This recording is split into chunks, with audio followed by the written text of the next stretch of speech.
ಜಾತಿಗಣತಿಗೆ ಪಾವಿತ್ರ್ಯತೆ ಇಲ್ಲ ಎಂಬ ಎಚ್ಡಿಕೆ ಹೇಳಿಕೆ ವಿಚಾರಕ್ಕೆ ಸಂಬಂಧಪಟ್ಟಂತೆ ಸಿದ್ದರಾಮಯ್ಯ ಅವರು ರಿಯಾಕ್ಟ್ ಮಾಡಿದ್ದಾರೆ.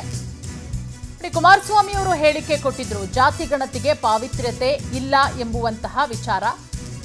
ಅವರು ಪುಟ್ಟರಂಗಶೆಟ್ಟಿ ವರದಿಯನ್ನೇ ತೆಗೆದುಕೊಳ್ಳಿಲ್ಲ, ಡಿಮ್ಯಾಂಡ್ ಮಾಡಿದ್ರೆ ಕಿತ್ತು ಹಾಕ್ತೇನೆ ಅಂತ ಹೆದರಿಸಿದ್ರು. ಬೆಂಗಳೂರಿನಲ್ಲಿ ಮುಖ್ಯಮಂತ್ರಿ ಸಿದ್ದರಾಮಯ್ಯ ಅವರು ಕುಮಾರಸ್ವಾಮಿ ಅವರ ಹೇಳಿಕೆಗೆ ತಿರುಗೇಟನ್ನ ಕೊಟ್ಟಿದ್ದಾರೆ. ಕುಮಾರಸ್ವಾಮಿ ಅವರು ಜಾತಿ ಗಣತಿ ಬಗ್ಗೆ ಒಂದಷ್ಟು ಹೇಳಿಕೆಗಳನ್ನು ಕೊಟ್ಟಿದ್ರು.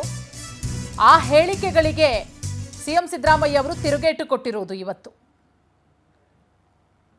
ಬಂದಿಲ್ಲ, ಬಂದ್ಮೇಲೆ ವೈಜ್ಞಾನಿಕವಾಗಿ ಇರೋದು, ಅದು ಸಾಮಾಜಿಕವಾಗಿರೋದು, ಶೈಕ್ಷಣಿಕವಾಗಿರೋದು, ಆರ್ಥಿಕವಾಗಿರೋದು, ಇನ್ನು ಮಾಡಿ ಶುರುವೇ ಮಾಡಿಲ್ಲ. ಹೆಂಗೆ ಹೋಗ್ಲು ಬಿಟ್ಟಿರ್ತಾರೆ? ವರದಿ ಬಂದ್ಮೇಲೆ ಅಲ್ವೇನ್ರಿ ಮಾಡೋದು? ವರದಿ ಬರಕ್ಕೆ ಮುಂಚಿದಾಗೆ ವೈಜ್ಞಾನಿಕವಾಗಿದೆ ಅಂತ ಹೇಳ್ಬಿಟ್ರ? ಪುಟ್ಟರಂಗಶೆಟ್ಟಿ ತಗೊಳಕ್ಕೆ ನಿಗದಿ ಮಾಡಿದ್ರು ಡೇಟ್ನ ಅವರ ಸಮ್ಮಿಶ್ರ ಸರ್ಕಾರದಲ್ಲಿ.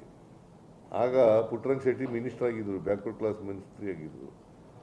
ಇವರು ಪುಟ್ಟರಂಗಶೆಟ್ಟಿಗೆ ಎದುರಿಸಿ ತಗೊಳ್ಳಿಲ್ಲ.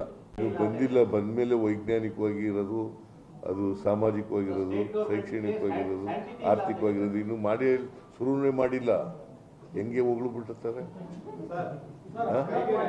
ವರದಿ ಬಂದ್ಮೇಲೆ ಅಲ್ವೇನ್ರಿ ಮಾಡೋದು? ವರದಿ ಬರಕ್ಕೆ ಮುಂಚಿದಾಗೆ ವೈಜ್ಞಾನಿಕವಾಗಿದೆ ಅಂತ ಹೇಳ್ಬಿಟ್ರ? ಪುಟ್ಟರಂಗಶೆಟ್ಟಿ